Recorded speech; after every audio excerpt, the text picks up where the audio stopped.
خب بسم الله الرحمن الرحیم. به ادامه درس دیروز درس شروع میکنیم. خطوط مستقیم 2x منفی y مثبت 5 مساوی با 0 و x مثبت 2 y مثبت 5 مساوی با 0 با هم چی رابطه دارند؟ گوش کن. 2x منفی y مثبت 5 مساوی با 0 و x مثبت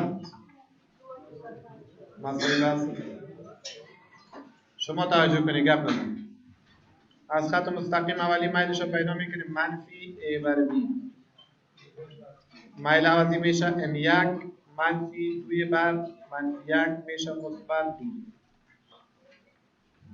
خط مستقیم اولی میلش چند شد؟ مثبت 2 شد. از خط مستقیم دومی میلش میشه منفی a بر b. منفی ما قیمتش 1 بیام 2 چند میشه؟ منفی 1 بر 2. حالا میبینیم که m1 m2 با هم مساوی نیستند. یک بار یا را ضرب میکنیم. m1 ضرب چند؟ m2 ببینیم منفی 1 میشه یا نمیشه. m1 قیمتش 2، m2 قیمتش باید چند شود؟ منفی 1 شود. 2 با 2 ای منفی 1 با منفی 1 احتمالاً که میلش مساوی شد، یعنی منفی 1 شد. ای خطوط با هم دیگر عمودند. مشترک. اگر پرسان شود که تیتا بین دو خط زاویه بین این دو خط مستقیم یعنی تیتا چند است؟ 90 درجه. بگیرید.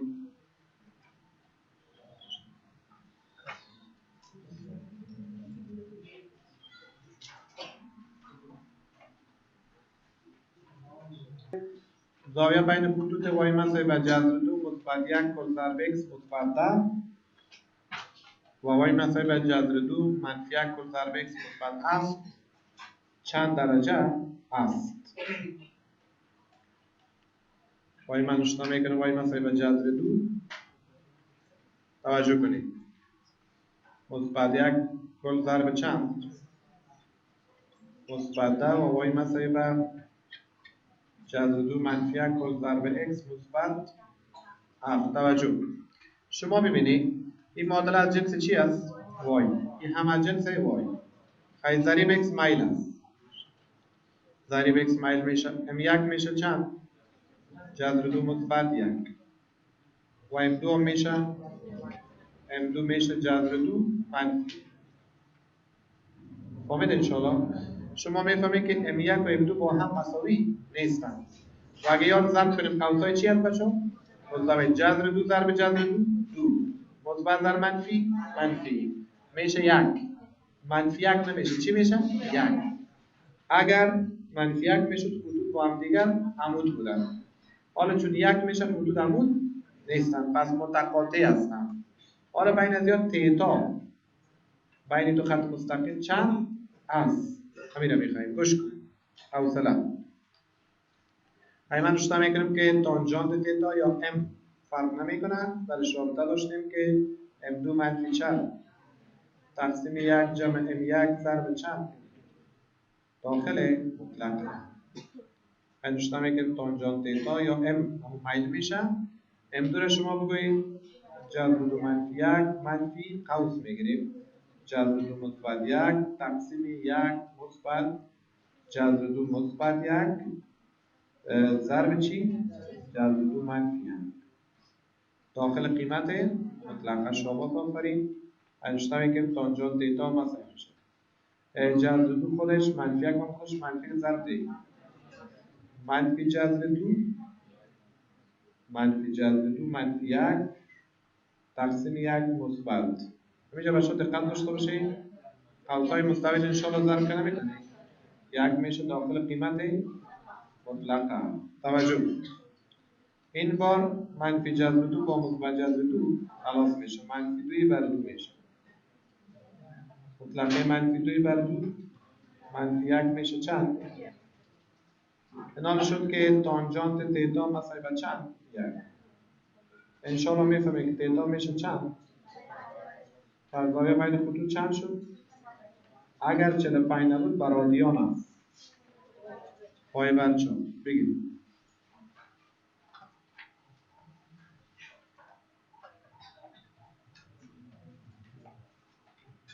باز هم یادداشت بعدی است. زاویه بین خطوط x مساوی به a و x مساوی به b. این تو یاد بگیرید که هر دوش از جنس چی باشن؟ x باشن. خطوط موازی میشن. خطوط که موازی باشن زاویه بینشون 0 درجه و این خطوط همیشه با هم موازی هستند. توجه. زاویه بین خطوط y مساوی به a و y مساوی به b. باز هم هر دوش از جنس y شد. همیشه 0 درجه است و این خطوط همیشه موازی هستند. و زاویه بین خطوط x مساوی به یکیش از جنس x باشه دیگه‌ش از جنس y باشه. همیشه چند درجه؟ 90 درجه است و این خطوط همیشه عمودن. گوش کن. سوال اول است که خطوط مستقیم x مساوی به 5 و y مساوی به 5 با هم چی رابطه دارند؟ متوجه. اولش از جنس چی است؟ x. دومش از جنس چی است؟ y. اگه x باشه دیگهش y باشه جوابش هم میگه که عمودن. صحیح شد؟ خطوط عمود هستند. حالا شما در شکل ببینید. کامپوریش گفتم برات. اگه شکل x بود دیگهش y بود با فرم کامپور عمودن حلقه خلاص. x چند؟ 1 2 دیگه چند است؟ 1 2 3 4 چند؟ 5. خط مستقیم چند شد؟ x مساوی به 5. y 1 y 2 y 3 y 4 y چند؟ 5. این خط مستقیم y مساوی به چند شد؟ یک دیگه خود قطع کردم. زاویه بینشان جوابشون شتا کنی عمودن.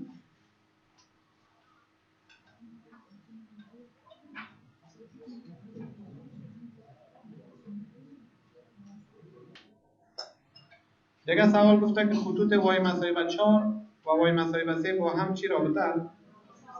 هر دوش از جنس چی است؟ y است. y مساوی به 3 و y مساوی به 4 جوابشون شتا کنی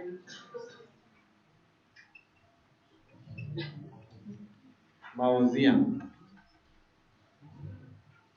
موازی که باشه میلش با هم مساوی است. کی میتونه میل اولی را بگویم؟ y مساوی به 4 میلش 0. هر خط مستقیمی که از جنس y مساوی به عدد چی بود؟ ثابت بود. میلش 0 است. میل ازی هم 0 است. میل هر دوش با هم مساوی شد. و اساس خطوط با هم موازی. داشته کردیم؟ دیگه سوال. خطوط مستقیم x مساوی به 6 و x مساوی به چند؟ منفی 10. حوصله x مساوی به 6 و x مساوی به چند؟ یا خطوط هر دوش از جنس x است. هر دوش از جنس x که باشه خطوط با هم موازی هستند. جوابش شتا کنید که موازی هم. موازی که باشه دیتا بین از یا 0 درجه است. میل از این که میتونم بگم؟ نه. هر خط مستقیمی که از جنس x باشه میلش تعریف نشده. میل از این هم تعریف نشده. بسیار لکچر گوش کنید. دیروز براتون چقدر گفتم که دقت کنید. بنابراین میل از این زاویه میل هر دوش 90 درجه است. چون زاویه میل مساوی که باشن مقدار میل هم مساوی میشن. این خطوط موازی هم و زاویه بین خطوط چند است؟ 0 درجه است. دیگه ببینید که بسیار سوال خوبی جلوه شد. خط مستقیم x مساوی به چند است؟ 6 و x مساوی به چند؟ حوصله. بسیار بر خطا فکر میکنم که من پروفیسوران اینجا دست لن چند است؟ این به توان 6. حوصله همین که میگم 6 باید چی میان؟ 6 چی میشن؟ چند شد؟ 6. این حالا ببین که من چی میگم برای این از جنس چیست؟ x است. این از جنس چیست؟ x. یک عدد ثابت از این 6. عدد ثابت از این 6. این حالا ببینید که من چی میگم. اگر دوش از جنس x بود یا هر دوش از جنس چی بود؟ y بود و اعداد ثابتش با هم چی بود؟ مساوی بود. منطبق میشه. ما که درس میدیم میگیم که دقت داشته باش که این سوالا سرنوشت رو تعیین میکنه. تا طریق فکر نگویده، دقت داشته باش. درس گوش کن دل جان. باز من روش میکنم اگر دوش از جنس x بود، هر دو از جنس چی بود؟ y بود. اعداد ثابتش چی بود؟ مساوی بود. خطوط چی هستن؟ مطابق.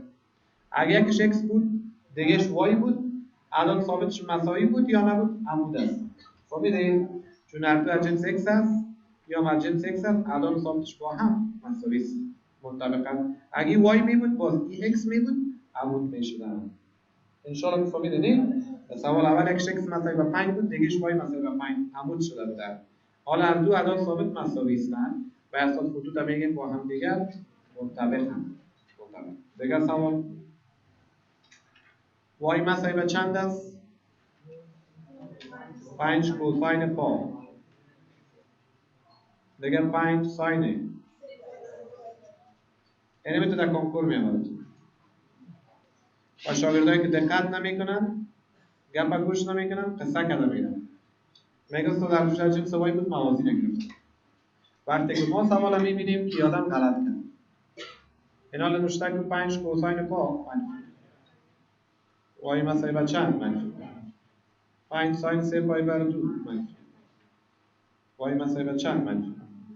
هر دوش از جنس y است. اعداد ثابتش با هم مساوی است. بازم مطابق. مشترک.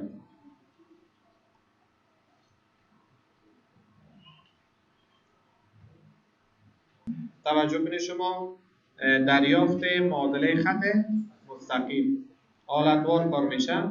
حالت اول اگر یک نقطه و میل خط مستقیم معلوم باشد، برای دریافت معادله آن از رابطه زید استفاده میکنیم. این معادله شما حفظ میکنید که y منفی y1 مساوی به m ضرب x منفی x1. فقط شما نقطه را میبینید. معادله خط مستقیم را دریابید که از نقطه منفی 3 و 5 x1 منفی 3 y1 5 و میلان چند؟ 1 بر 3. خیلی جا 1 بر 3 و قیمت ها را فرض. دیگه مشکل نداره انشاءالله. از به کارش کنیم. سوال اول y مساوی نقطه را بگویید منفی 3 و 5. توجه کنید میلان 1 بر چند؟ 3. آفرین شد. توجه و اساس ما نشته میکنیم x1 و این هم y منفی y1 m ضرب x منفی x1 y منفی چند؟ 5 1 بر 3 x منفی ضرب منفی مثبت 3. اینجا مخرجش 3 است. ایجاب میکنه که کل معادله ضرب 3 کنیم. 3 ضرب y 3 5 3 با 3 x مثبت چند؟ 3. انوشته میکنیم چند y مثبت x طرف بیاد منفی x بچه مثبت 3 طرف بیاد منفی 3 جمع منفی 15 منفی 18 مساوی با چند؟ 0. یعنی میشه جواب سوال. بگید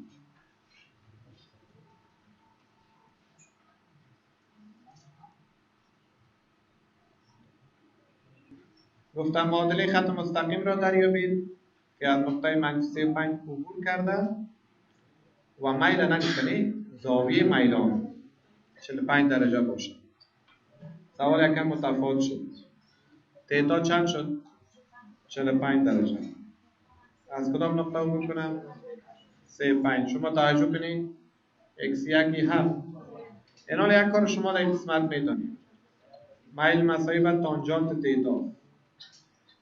میل مساوی به تانجانت 1 میشه نه؟ آفرین شما باز به اساس y منفی چند؟ m ضرب x منفی چند؟ y منفی y قیمتش 5 میل قیمتش 1 x منفی این منفی ضرب منفی x مثبت چند؟ 3 y منفی 5 1 ضرب x مثبت 3 y خودش مثبت x طرف بیاد سکنی مثبت x طرف بیاد مثبت 3 طرف بیاد 5 3 منفی 5 منفی 8.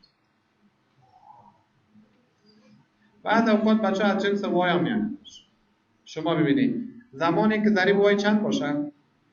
1 باشه. وای را جنس وای میارن در چهار جوابه. وای خودش منفی x منفیش تا اون طرف.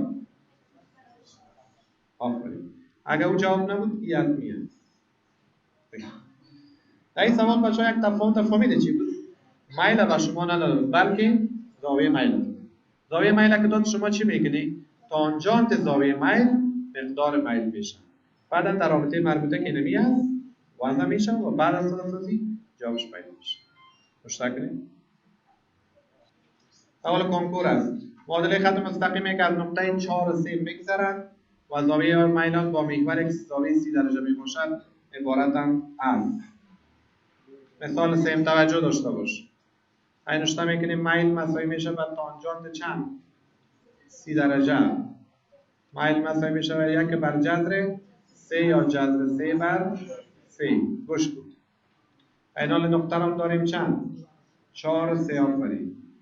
به اساس x یکی هم y1 y منفی y1 مساوی به میل ضرب x منفی x1 y منفی چند 3 جذر 3 بر 3 ضرب x منفی 4 تمام معادله ضرب 3 میشه 3y منفی 9 3 با 3 جذر 3x منفی چند 4 مشتمل کنیم 3y منفی 9 جذر 3x منفی 4 جذر 3 چند y است؟ مثبت جذر 3x طرف بیان منفی 4 جذر 3 طرف بیان منفی 9 در جای خودش مساوی با چند؟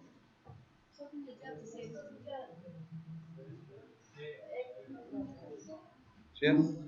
غلط کردیم اینجا خب اینجا در نوشته کردن متوجه نبودیم با معذرت این نوشته میکنیم چند؟ جذر 3x حالا ببینیم کدام جوابش دو بشه 3y منفی جذر 3x مثبت 4 جذر 3 منفی 9 مساوی با چند؟ نوشته کنیشون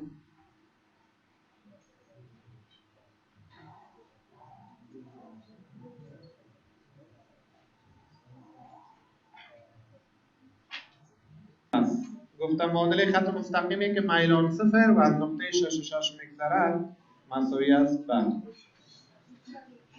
درست است میلان بچه چند است 0 است و از نقطه 6 و چند 6 به این معنا که x1 و y1 6 است y منفی چند y1 مساوی به m ضرب x منفی چند y منفی چند 6 0 ضرب x منفی چند 6 y منفی 6 صفر ضرب عدد صفر منفی 6 طرف کنم بگیرید گوش کن معادله خط مستقیم را دریابید که از نقطه منفی 4 و منفی چند 6 عبور نماید بالای خطی که میلان چند است منفی 3 بر 2 است عمود باشد اینجا توجه کنید لکچرش هم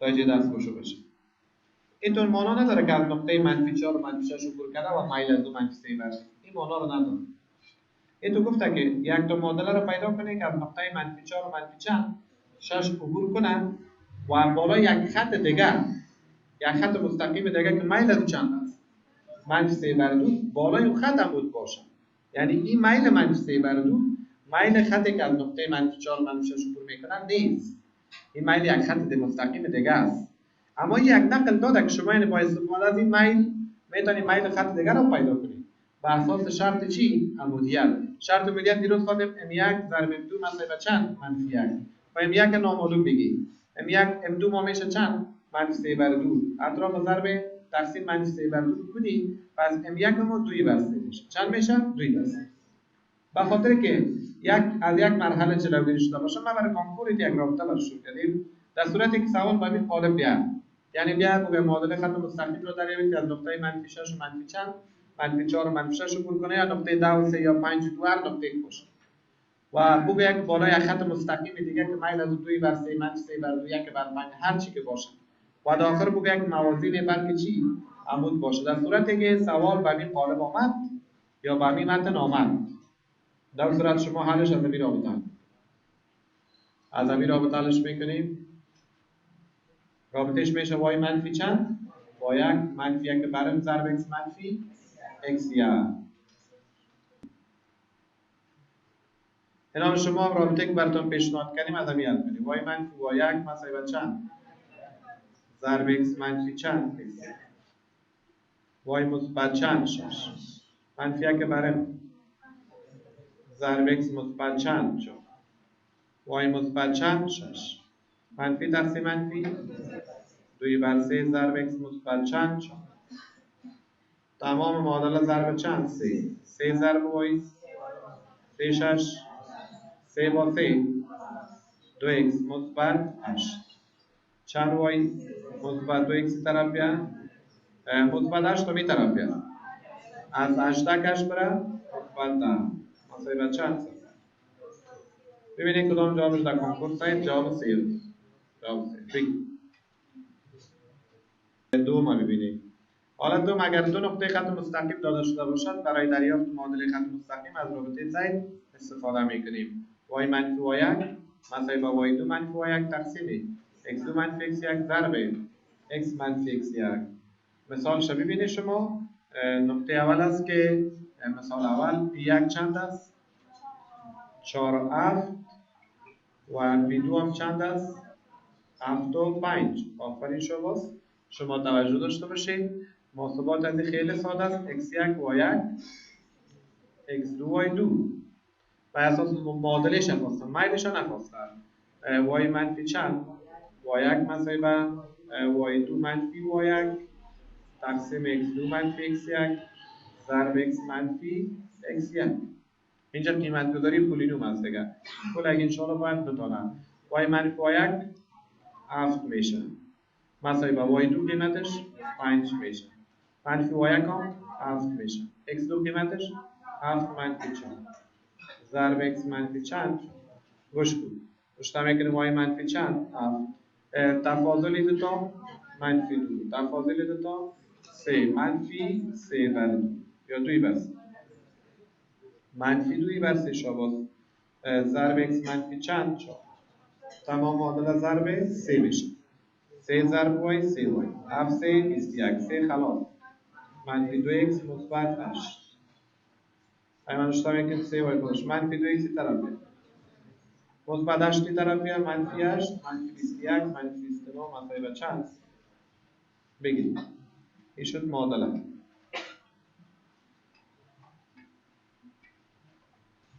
معادله خط مستقیم را دریابید که از نقاط منفی 3 و 2 و منفی 5 و 4 عبور می‌نماید. بنابراین نقطه اول رشته میکنیم که منفی 3 و 2 و پی 2 هم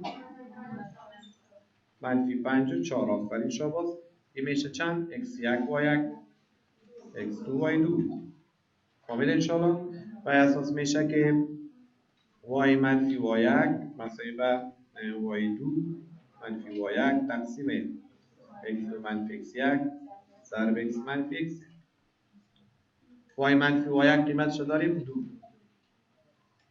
مساوی با y2 قیمتش 4 منفی y1 2 x2 قیمتش منفی 5 مثبت 3 میشه فهمیده مثبت 3 را ضرب x مثبت 3 y منفی چند 2 اینجا یک سهم بگیریم 2 این را بگو منفی 2 تقسیم منفی 2 منفی 1 ضرب چند y منفی 2 مساوی با منفی x منفی 3 y مساوی با چند میشه منفی x منفی 2 طرف مثبت 2 مثبت 2 منفی 3 منفی 1 همین جواب شد y مساوی با منفی x منفی 1 غلط شده کدام معادل اینان شما میشه که این طرف هم برید y مثبت x مثبت 1 مساوی با چند بعد اوقات معادل سازی میشه معمولا اگر ضریب y چند بود یک بود از جنس y در جوابات میباشه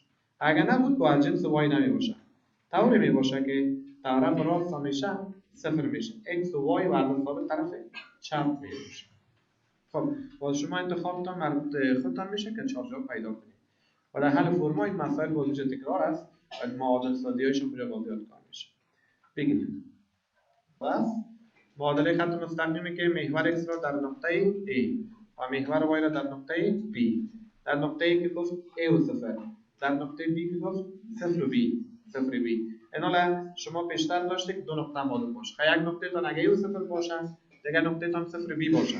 در معادله بالایی رو فرض. بعد از ساده سازی یک تا معادله دیگه جور میشه. کدام شکل میگیره؟ x بر a جمع y بر b مساوی به 1. بسیار آسان. بسیار آسان. گوش کن.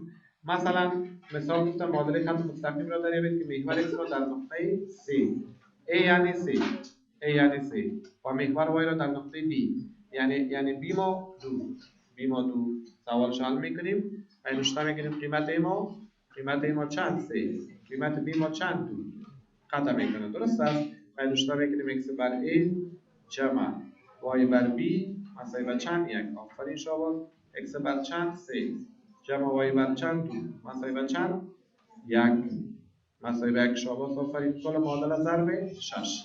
اینجا میشه 2 تا y میشه 2x میشه 2x مثبت 3y 2 3 6 باز میشه 2x مثبت چند مثبت 6 طرفی هم منفی 6 مساوی به چند. یعنی معادله شد. مشترک نشون. گوش کنید. در فرما باز بعضی اوقات همون سوال به یک قالب دیگه از شما پرسان میکنن. مثلا میگم معادله خط مستقیم را که محور x را در x مساوی به چند 1 بر 2 پس a 1 بر 2 a مساوی به 1 بر 2 و محور y را در y مساوی به 1 بر چند 6 پس قیمت b ما 1 بر 6 قطع می نماید. اگر اساس ما بر اساس سوال میگیم که پس قیمت a ما 1 بر 2 و قیمت b ما 1 بر 6. آفرین شما. باز معادله می‌دادیم x بر a جمع y بر b مساوی به 1 x بر 1 بر 2 y بر 1 بر 6 مساوی به 1. گوش دیگه مشکل نداره ان شاء الله. دور ضرب دور شود 2x جمع 6y مثبت 1 هم طرف بگید. حالا در 4 جواب اولش میشه.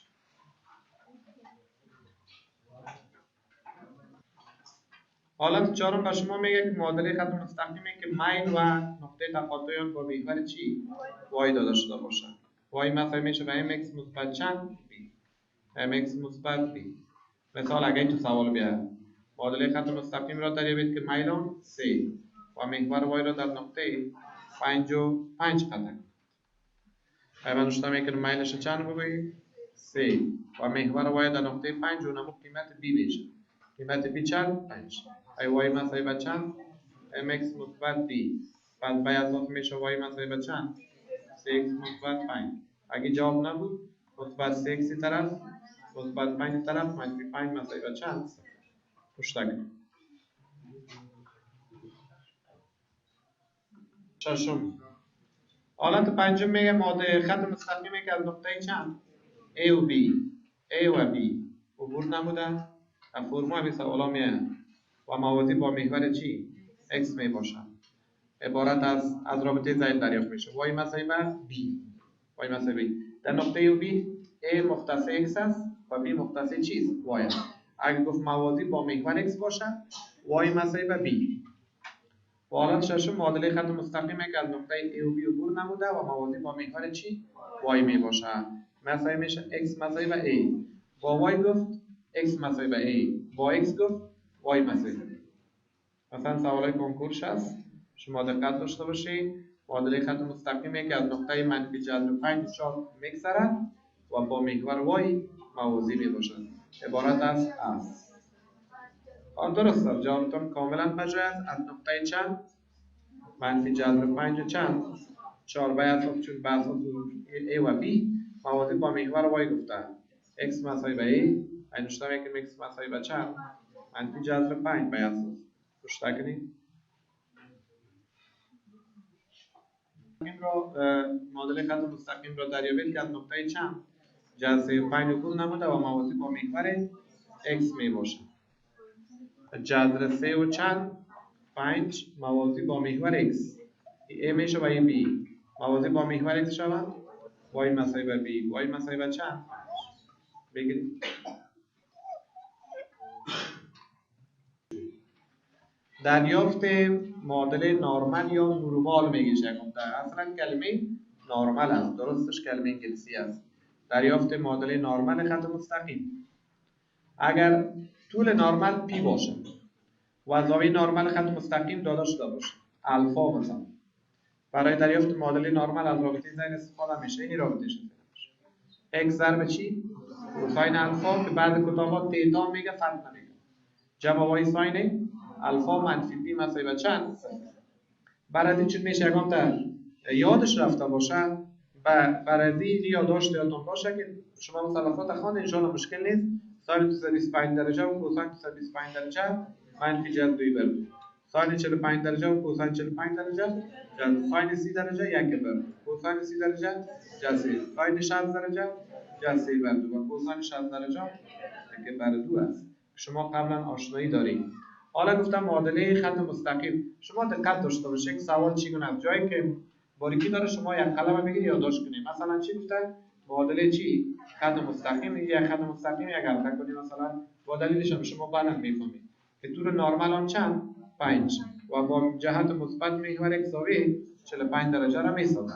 شما دقت داشته باشید سوال اول میره طول نرمالش گفتیم پی. این ما چند است؟ 5. الفا چند است؟ 45 درجه. گوش کن. ما به اساس روشن میکنم که x کوساین چی؟ الفا جمع y ساین الفا منفی پی مساوی به چند؟ 0. شما توجه داشته باشید x کوساین 45 درجه جمع y ساین 45 درجه آفرین شما منفی 5 مساوی به چند؟ 0. روشن نکن. اینا سوال ببینه که معادله نرمال گفته معادله خط مستقیم. معادله خط مستقیم. معادله خط مستقیم گفتن و این معنی است که شما اینا دیگه ساین کوساین شوال نمیکنید. کوساین 45 شاید داریم جذر بر 2. وای خودش ساین 45 جذر بر 2 منفی 5 مساوی به چند؟ 0. تمام معادله ضرب 2 شد. 2 بشه میشه چی؟ جذر 2x جمع جذر 2y منفی 2 5 در مساوی به چند؟ 0. اینی شد معادله خط مستقیم. آفرین شما اینو بگیرید. در مثال دوم نوشته شده که معادله نرمال. معادله نرمال چی؟ خط مستقیم را دریابید که طول نرمال و زاویه نرمال 225 درجه باشه. گوش کنید شما. من نوشته میکنم که الفای ما چند است؟ 225 درجه. طول نرمال هم چند است؟ 10. فهمید ان شاء الله؟ میشه x کوساین چی؟ الفا جمع y ساین الفا منفی پی مساوی به چند؟ x جمع x کوساین 225 درجه. متوجه باش. جمع y ساین 225 درجه منفی 10 مساوی به 0. این همین جوابش. چون اینو پیش نمیبریم به خاطر که در سوال نگفتم معادله خط مستقیم پیدا کنید، گفتن معادله نرمال پیدا کنید. معادله نرمال که خواست تا همینجا کفایت میکنه.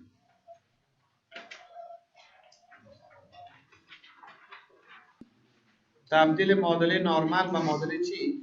استاندارد است. هدف از چی است بچه‌های تو است؟ خب گوش کنید. هدف عنوانی است که معادله x چی؟ کوساین الفا جمع چی؟ y ساین الفا منفی چند؟ این تبدیل شود و معادله چی؟ x جمع by جمع آفرین شما. این معادله نرمال. معادله نرمال آفرین شما. این معادله استاندارد. درس جالب هم مشکل نیست. اگه یک معادله چی را نرمال ببریم با معادله چی؟ استاندارد چطور کنیم؟ خب پس ساده است. شما در نوت مراجعه کنید ببینید. برای این منظور مقدار چی؟ ساین و کوساین زوایای داده شده را وضع کرده و ساده سازی میکنیم. دیگه آسان نمیشه. پس میبینیم نوشته میکنیم سوال اولش x کوساین چند؟ 90 درجه جمع y ساین 90 درجه آفرین شما منفی 4 مساوی به چند؟ 0. این معادله چیست بچه؟ نرمال است. نرمال طوری که زاویه نرمالش 90 درجه طول نرمالش هم 4. این حال x خودش کوساین 90 ما 0 جمع y ساین 90 هم 1 منفی 4 مساوی به چند؟ میشه این نوشته کنیم 0x جمع چی؟ y منفی 4 مساوی به چند؟ 0. چون اینو نوشتهش کنم شاید این از بین میبردم، اما به خاطر که شما بفهمید که این شکل گرفت.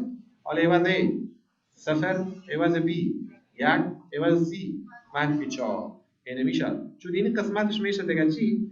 صفر دیگه نوشتن از ضرور نیست. چرا صفر ضرب عدد صفر خیلی چی مون وای منفی 4 میشه اون طرف بریم مثبت 4 امید ان شاء الله بگیریم. معادله چی؟ x کوساین 60 جمع y ساین 60 درجه منفی 60 درجه میشه اگه علاوه کنیم منفی 5 مساوی صفر را به شکل نرمال تبدیل کنیم. x کوساین 60 درجه جمع y ساین 60 درجه منفی چند 5 مساوی به چند x خودش کوساین 60 بود y ساین 60 بود منفی 5 مساوی به چند تمام معادله ضرب دو خلاص میشه x دو خلاص جذر y 2 5 مساوی به چند بگیریم یعنی می جواب میشه.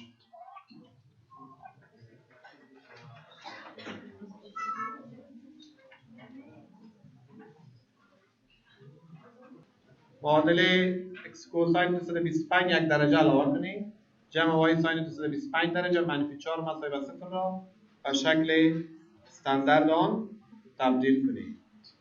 همین را من کار میکنم x کوساین 225 درجه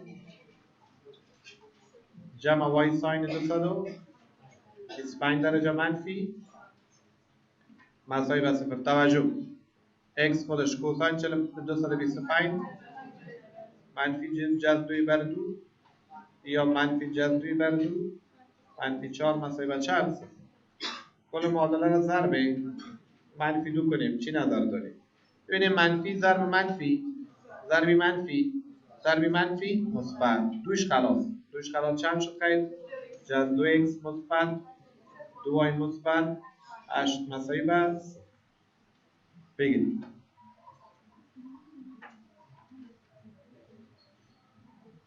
بحث بعدی ما بچه‌ها تبدیل معادله استاندارد خط مستقیم به معادله چی؟ نرمال. حالی را براتون بگویم که ایتو معنا داره چند معادله x مثبت چند y مثبت چند مساوی به چی؟ c مساوی به صفر. گوش کن. این را تبدیل کنیم به معادله x مثبت کوساین الفا جمع y ساین الفا منفی p مساوی به چند؟ برعکس درس قبلی است. این را گفتیم معادله استاندارد یا معادله نرمال. چطور تبدیل میشه؟ سوال است. اول چی را پیدا میکنیم؟ کار. از کدام رابطه؟ جذر مربع مثبت که میتونه مثبت باشه میتونم. اگه اشاره سی مثبت بود که منفی است که مخالف اشاره سی انتخاب میشه. اگه اشاره سی باز منفی بود که را چی میگیریم؟ باز بعد همین که را میگیریم در معادله استاندارد ضرب میکنیم. در اون تان گفته شده توجه کنیم. برای این منظور قیمت که را از رابطه زید دریافت میکنیم. بعد از قیمت که در معادله استاندارد خط مستقیم ضرب میکنیم و قیمت که خلاف اشاره سی انتخاب میشه. شما دقت داشته نوشته نکنید. یک دو شاگردا اینا میکنن مثلا این مثال ببینید شکل نرمال معادله جذر 2x مثبت جذر 2y منفی 20 مساوی به چند را داریم. یک تا شاگردا میگه استاد می جذر دودار رو 45 بگیریم. اون تو نیست. جذر دودار میتونه 45 درجه باشه، میتونه 225 درجه باشه. هم میتونه 45 باشه، هم میتونه 225 درجه باشه. خب نظر به این سی هم میشه انتخاب شد. اگه سی منفی بود 45 درجه است. اگه سیش مثبت بود 225 درجه است. حالا سیش منفی یا مثبت؟ منفی. 45 درجه صحیح است. اما اگه سیش مثبت بود 225 درجه است. حالا بیاید کمی رو پیدا کنیم. مثلا در اینجا سی چی است؟ مثبت. ادمی کوساین 225 کار میره. اما در سوال بالا سی منفی است. ساین و کوساین 45 درجه است. خب وقتی است که جذر ضریب x و ضریب y جذر 2 باشه. جذر 2. یک کنال کار کنیم. من روشتا میکنم که چند سوال اولش است جذر 2x جمع چند جذر 2y منفی 20 مساوی به چند. توجه کنیم قیمت کم مساوی میشه. اشاره سیما منفی است کم مثبت مخالف از انتخاب میشه. متضادش یک بر ضریب x ما جذر 2 جذر 2 کل مربع جمع جذر دو کل مربع یک بر مربع با جذر مربع دو جمع دو چهار جذر چهار دو. حالا چی میکنیم؟ یک بر دو را میگیریم ضرب چی؟ جذر دو x دیگر جذر دو y منفی چند 20 مساوی به صفر. یعنی و شما متوجه باشید که این کار که یافتیم چند شدی؟ یک بر دو. هم یک بر دو در تمام معادله باید ضرب شود. این حال شما دقت داشته باشید جذر دو ضرب یک بر دو جذر دو بر دو x جمع جذر دو بر دو چی؟ y منفی 10 در فهمید انشاءالله. در این حال بگویید کوساین کدام طرف جذر دو بر دو 45 درجه. کوساین کدام طرف جذر دو بر دو 45 درجه. خیلی نشتا میکنیم x کوساین 45 درجه جمع y ساین 45 درجه منفی 10 مساوی به چند صفر. این شد معادله نرمال خط مستقیم. فهمید انشاءالله. بگیرید معادله جذر 2x مثبت جذر 2y مثبت 20 مساوی به صفر را با شکل نرمال آن تبدیل کنید. توجه جذر 2x جمع جذر 2y منفی 20 این بار مثبت 20. متوجه باشید قیمت کم مساوی میشه به 20 مثبت است متضادش منفی 1 بر چند مربع جذر 2 کل مربع جمع جذر 2 کل میشه منفی چند 1 بر 2. حالا من نشته میکنم که منفی 1 بر 2 ضرب چی شود؟ جذر 2x جمع جذر 2y مثبت 20 مساوی به چند صفر. فهمید انشاءالله. حالا گوش کنید منفی 1 بر 2 ضرب زی منفی جذر 2 بر 2 داخل قوس میگیرم چی x که دیگه شما منفی جذر 2 بر 2 چی y منفی چند در حتمی شما سوال میکنید که چرا مثبت ضرب منفی نکنید؟ هر چیز دلیل داره بچا. مثلا شما شاگرد هستید زیاد دقت نمیکنید فرض میکنیم من اینو نشته کنم منفی چند جذر 2 بر 2 x دیگه چی نشته کنم جذر 2 بر 2 y منفی 10 مساوی به چند صفر. خب میگه که یک زاویه‌اش از چند منفی جذر 2 بر 2 باز دیگه جذر 2 بر 2 میگیری. خب شما شاگرد هستید اینجا 225 میگیری با اینجا 45 میگیری در حالی که اشتباه است. نه هر دو زاویه باید با هم مساوی باشد. بنابراین وقتی که من در داخل قوس رشدش میکنم همون تو تام بگو این حالا منفی جذر 2 بر 2 کوساین 225 درجه منفی جذر 2 بر 2 ساین 225 درجه خیلی x کوساین 225 درجه مثبت. این حالا یک بار کی دوگام میچه داره یگان تا مثبت ضرب منفی میکنه منفی. خب متوجه باش نشته نکن عوض همین کل منفی جذر 2 بر 2 تو چی نشته میکنی ساین 225 درجه. اتو نشه که مثبت ضرب منفی کنی منفی با ساین 225 درجه که باز غلطی که اشتباه شد.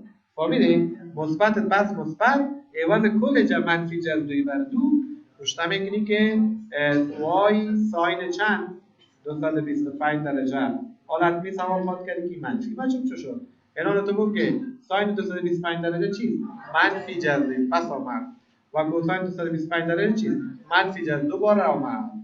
باری که یارت متوجه هستی؟ آفرین شما اینا نشته کنید.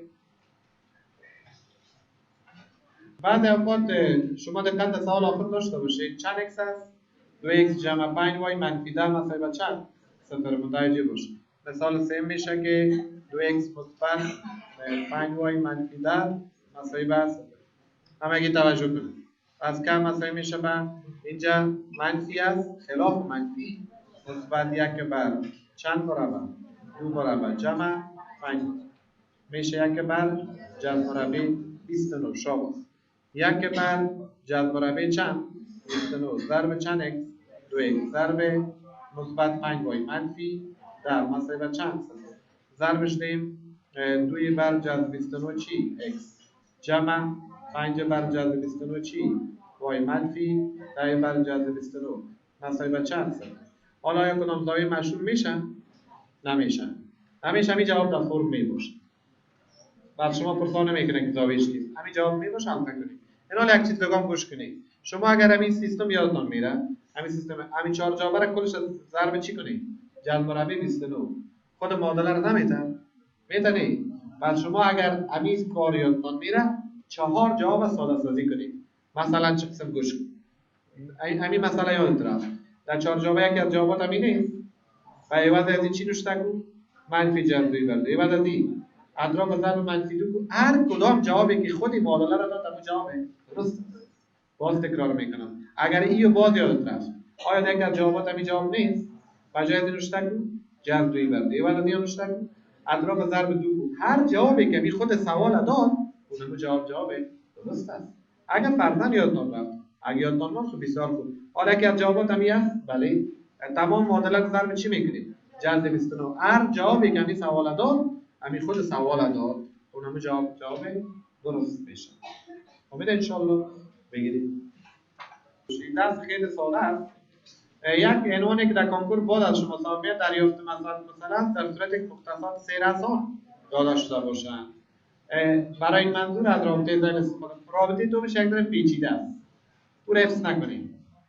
رابطه اولش آسان است. یک بر دوی دیترمینانت سطر اول x1 y1 سطر دو x2 y2 سطر سه x3 y3 سطر چهارم x1 y1. یعنی سطر اول چهارم با هم مساوی است. دیترمینانت هم میفهمید که از 2 در 4 درجسته. حتمی شما میگید دیترمینانت با متریکس های مربعی تعریف شدن. در اینجا میشه مشکل نداره. قطر اصلی x1 y2 دیگر x2 y3 دیگر x1 y3 قطر y1 قطر اصلی. قطر فرعی y1 x2 y2 x3 y3 x1. در اینجا کدام سطر پایین و کدام خطوط به سمت راست هم انتقال نمیکنن. این حال سوال آمده. مساحت مثلث را دریابید در صورتی که مختصات سیر آسان به ترتیب 1 و 4 4 و 1 5 و 5 باشد. این در نوع اول است. نه ارتش در ربع اول است. این مثلث هم در ربع اول میشه. شما برای بگید ایرا 1 و 4 شاباس بیره آفرین شاباس و سی را 5 و 5 آفرین. گوش کنید شما دقت داشته باشید. از اینجا به ترتیب x1 y1 باز x2 y2 باز x3 y3. فهمید ان شاء الله. گوش کنید. همه ایتان دقت داشته باشید. همه به اساس نوشته میکنم که مساحت یا ایریا مساوی میشه به 1 بر دیترمینانت این سطر چی؟ اولش x1 y1 1 و 4 1 و 4 سطر دومش x2 y2 4 و 1 سطر سومش 5 و 5 سطر آخرش باز 1 و 4. متوجه باش نوشته نکن. اینال شما ببینید 1 بر 2 دوباره خودش قوس چی؟ متوسط. اینو ضرب کو 1 ضرب 1 1 4 5 20 5 4 20 1 جمع 20 جمع 20. آفرین شما من دیگه شما ضرب ده 4 4 16 1 5 5 1 5 5. آفرین شما 16 جمع 5 جمع 5. آفرین. اینا رو نوشته میکنیم مساحت مساوی میشه با 1 بر چند 2 مجموعش 41 مجموعش 10 5 5 10 و 16 36. صحیح 20 چند 6 26 1 بر 2 دوباره خودش 41 که 26 بره 15 میمونه. از 11 کشش 15 میمونه. 15 ضرب 1 بر 2 15 بر 2 تقسیمش کنیم 7 5. این مساحت از این شد 7.5. بگیریم مساحت مثلثی را دریابید که مختصات سیر آسان به ترتیب 2 7 3 9 8 8 باشه. راس ایمو 2 7 راس بی 3 9 و سی هم 8 و 8 باشه. توجه کنید. و اساسی میشه x1 y1 x2 y2 x3 y3. مساحت میشه 1 بر 2 دیترمینانت.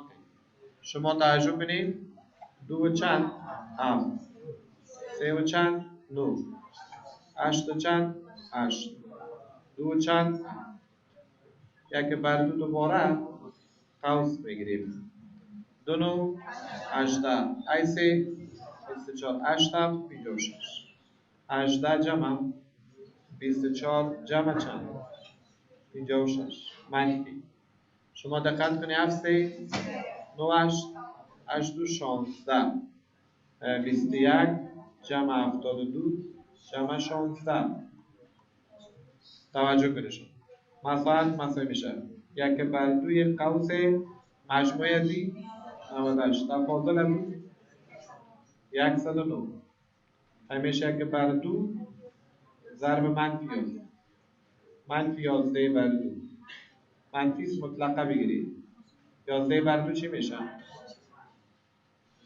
این مساحت به اساس شد که 5.5